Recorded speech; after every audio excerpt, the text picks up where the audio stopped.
The 3 most helpful communication hacks for those really difficult conversations.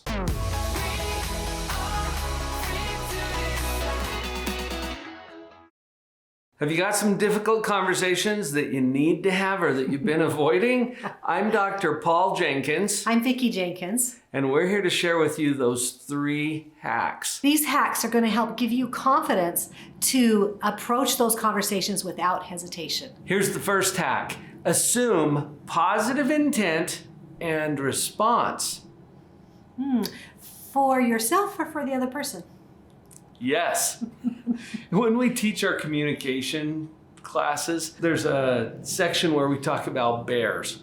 Don't be a bear so you don't show up all snarling, okay? If your face is all in this angry position, you're going to trigger different responses in the person you're trying to have this communication with. But then the second part of it is just as important.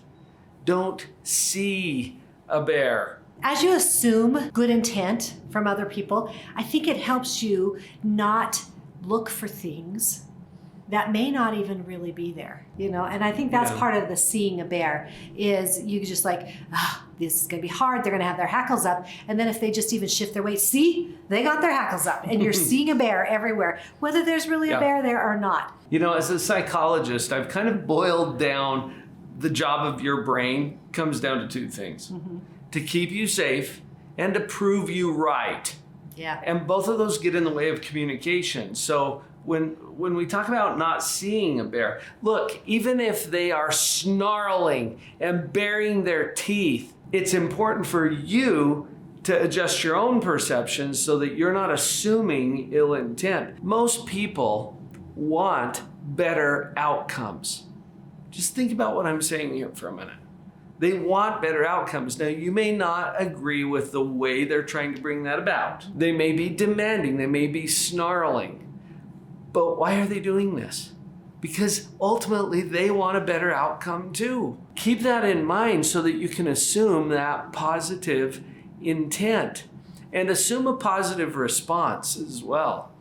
When, like you were saying, Vicki, if you're anticipating that they're going to come at it and try to hurt you, then you're going to show up differently. See, your brain's trying to keep you safe, and so your hackles will go up and your defenses will be there. Right.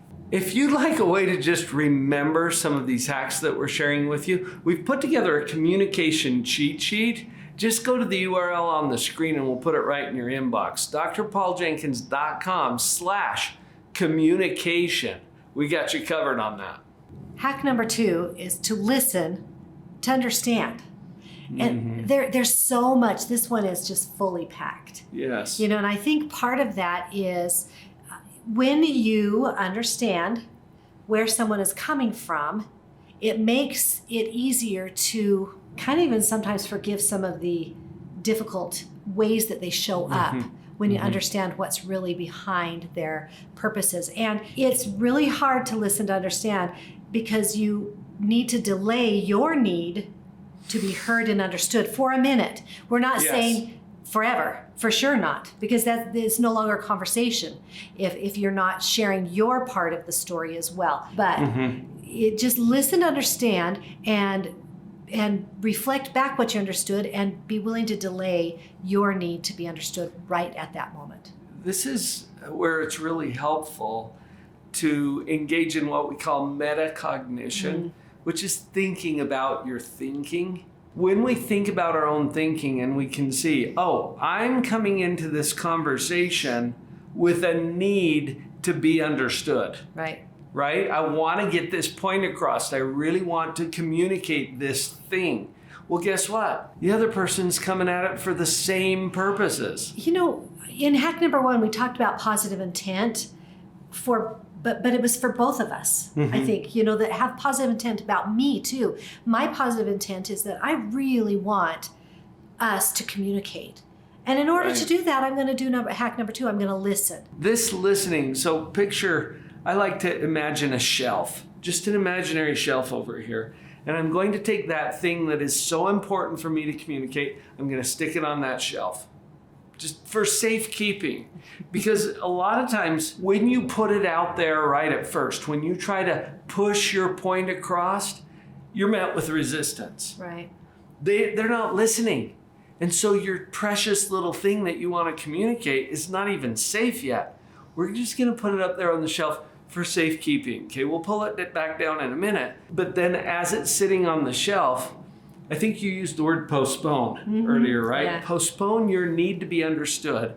Just leave it on the shelf for a minute until that other person is completely satisfied that you understand them. That's something that is rarely done in communication, but it changes the game. And it's really going to increase your confidence to bring up these difficult situations if you have honed in your ability to listen, to understand, because it just changes the tone of the whole conversation. Can I add one more thing to that, which is understanding and agreeing are not the same thing. No, yeah. And some people resist the understanding because they're afraid that will communicate that they agree. Don't worry about that. Just simply get to the understanding so that you can show them that you get it. And then we can pull down that thing off of the shelf. Okay, so here's hack number 3. Make the secondary conversation primary. So we're going to have to go into that one a little more. Yeah, so what is a secondary conversation? What's a primary conversation? The primary conversation is what we're talking about. Okay. We can record it, other people can observe it, you can take notes about it. It's the content that we're discussing. Okay. The secondary conversation is all of that noise that's going on beneath the surface that most people are aware of, but nobody's actually acknowledging or saying. Right. It's kind of like the elephant in the room, Right. really. And so the strategy is to make the secondary conversation primary. Give us an example of how you might do that. All right, so why is it a difficult conversation in the first place? You're probably afraid of how the other person's going to react, or how it's going to come across, or that you're really going to understand it, right? So while you're thinking that, that's a secondary conversation. We're not actually saying it. So what if we were to bring it to the surface? So let's say, Vicki, that I've got something on my mind that I really want to communicate to you, but I'm afraid that it's going to tick you off, or you're going to melt down, or just lose it. Okay. So if that's the noise that's going on in the secondary conversation, I just bring it to the surface and I say, you know, Vicki, I was really hesitant to talk to you about this because I was afraid you were just going to lose it. But then I remembered that you're a really reasonable person. And of course you're going to try to understand. Okay, now did you see the other part that I added in there? Yeah. You brought back in that assuming positive intent. Yes. And you put it out there, right? I actually voiced that as my desired outcome. Right. I said, here's the part that I'm afraid of, but then I realized, and I like that phrase, but then I remembered or realized that you're a reasonable person. Right. And you're a kind person.